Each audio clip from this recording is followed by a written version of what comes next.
What's happening, guys? Jim the Game Guru. Okay, 16 puzzle games. Today's video. I've always said in my past videos that, I'm not much of a puzzle person, And then I go through my list of games, and I'm like, man, I have played a lot of puzzle games. So yeah, I am a liar. So let's go over 16 puzzle games for the Nintendo Switch. If you guys are new here, please consider subscribing. I do have a giveaway in the middle of July for Mario Golf Super Rush. I give away one Switch game every single month. So if you're new here, please consider subscribing. Most of these games are pretty reasonably priced. Most of them are about $19 or less. I have a few that are on this list that are $5. I think the most expensive game on this list is going to be about $50. The first game on the list is Manifold Garden. This is one I have not pulled the trigger on yet, but it actually looks pretty cool. Rediscover gravity and explore a beautiful Escher-esque world of impossible architecture. Geometry repeats infinitely in every direction, and falling down leads you back to where you started. Yeah, very, very artistic looking game. It's very trippy looking. I mean, things just moving everywhere. I really like the way it looks, and one day I will dive into it. Next game, Toki Tori and Toki Tori 2 Plus.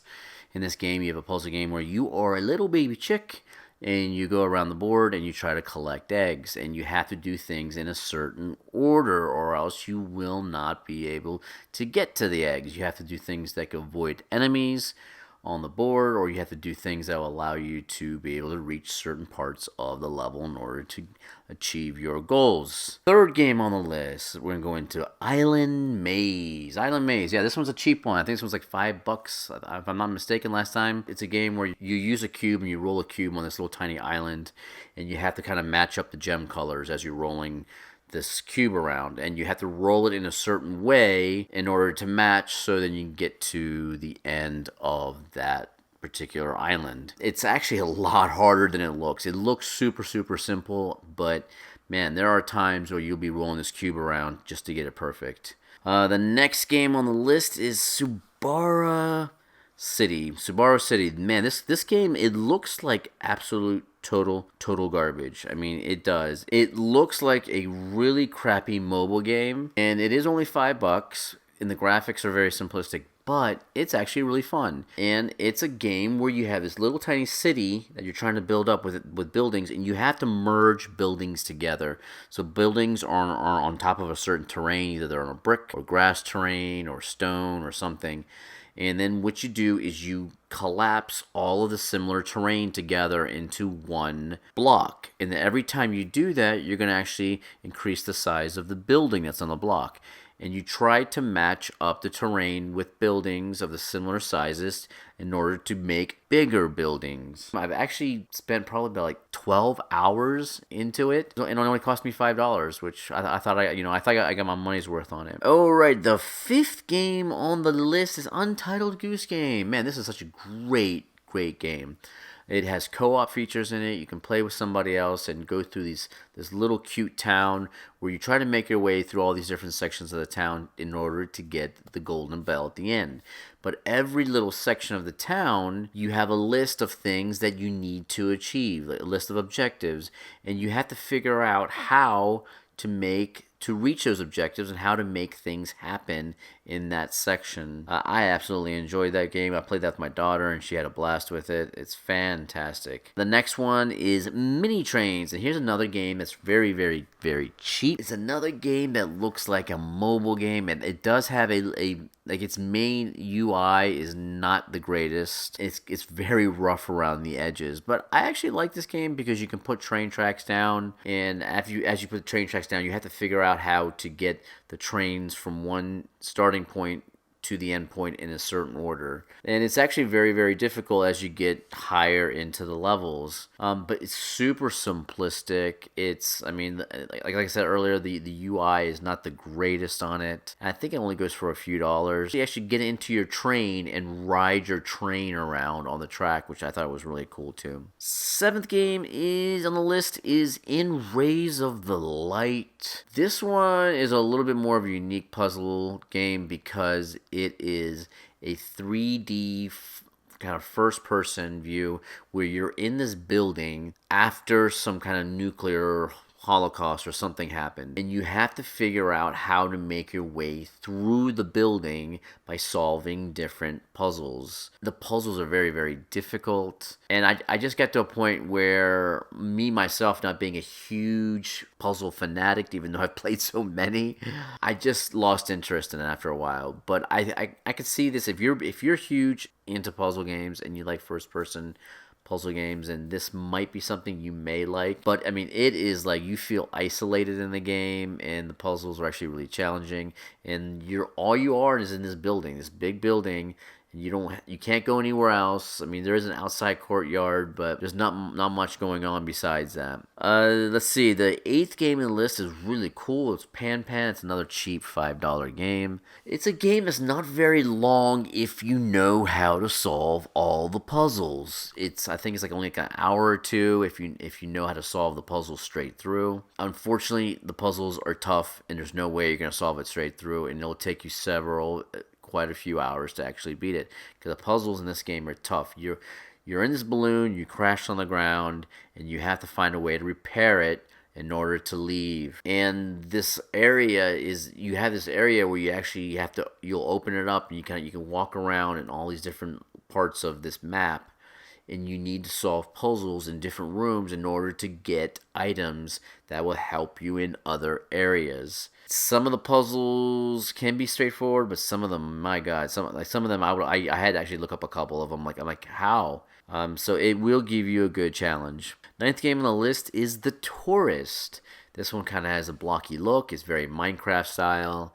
Beautiful atmospheric look to it. I like the way the sun shines, and I absolutely dig this style. I mean, you're on an island, and you have to go through and you have to activate several little temple towers. And there's also little side quests on the island that each individuals that you come across on the island might need something specific. Hey, I need these ingredients to create this drink, or I need a soccer ball, or I need something else. You'll eventually end up finding ways to figure out how to get them the items that they need. No one really talks about this game. That game actually was really big when it first came out. A lot of people were really hyping it up and talking about it, but ever since it came out, no one really talks about it. I guess maybe because it's a puzzle game at heart that people just kind of lost interest.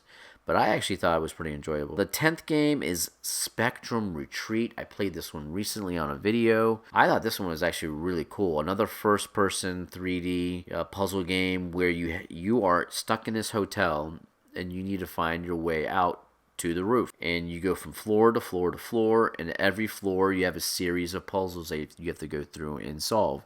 And you have this phone that you can transfer colors from blocks and to your phone, and then from your phone back to a block, and you can only store one color on your phone.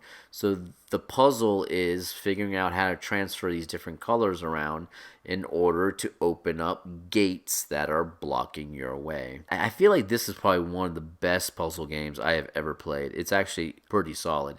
So if you like puzzles games at all, Spectrum Retreat is a recommend from me. The 11th game is Meccarama. This one right here, you have a little robot, and you have like a little kind of, I don't know if it's isometric or whatever kind of point of view with this puzzle landscape, and you have to guide this little robot around this puzzle, this landscape, from one starting point to an end point. I felt like the controls were a little shoddy. They weren't as good as I would like them to be, but I do like the look. I do like the fact that there's this little robot moving around there, and it's only like $5. It's another one of those games that you can get a few hours entertainment for a cheap price. It's probably definitely one of the weakest puzzle games on this list, but hey, I'm putting it on here as an option. Okay, the 12th game on the list is Hidden Folks. So this one is not really like a traditional puzzle. This is more of like a Where's Waldo. It's a black and white Where's Waldo, where you go through and you gotta find these hidden items in this giant map. And what you can do is you can click around this map, and sometimes things will open up, or sometimes little things will animate. I thought it was really fun. I mean, it's definitely more of like a game you play with a kid than it would be as playing with a group of adults. So playing with my daughter is just perfectly fine with this game. And some of these things are actually hidden very, very well. There is another game that is just like this, but it's not black and white, it's in color. And I cannot remember the name of it to save my life right now. But that game, you could also actually create your own levels too, which is really, really cool. 13th game on the list, it's another good puzzle game, is Golf Peaks.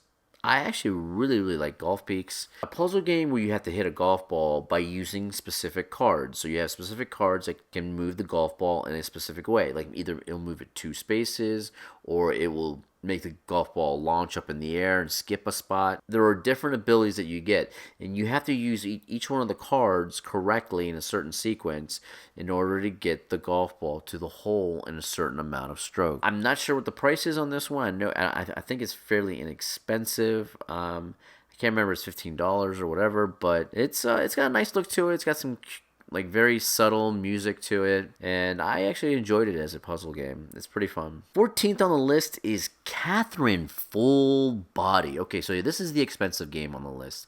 This one goes for $50. It goes on sale a lot though, and the lowest I think I've seen is probably about $25. But this game, it's actually really cool because this one has 13 different endings. It's 13 different endings, and you are this protagonist that you become kind of involved with 3 women. This game's more of a mature game, so there's a lot of mature themes to it, sexual themes, partial nudity, etc. And you're basically stuck in like in this love triangle almost. Depending on the choices you make can affect the ending on who you end up being with. It's got awesome graphics. I love the anime style. I'm big into anime, so I like the anime style stuff. So a lot of the characters have that anime look. The main gameplay, though, is around your nightmares. You're in your nightmares and you're trying to climb up this big kind of wall. It's almost like I don't know if it's a tower or a wall. I feel like it's a wall. The puzzle aspect is you have to try to figure out how to get up that wall as quickly as possible to the top. And then you come up to parts in the story where you have to make certain decisions, and those decisions affect the end outcome of the adventure.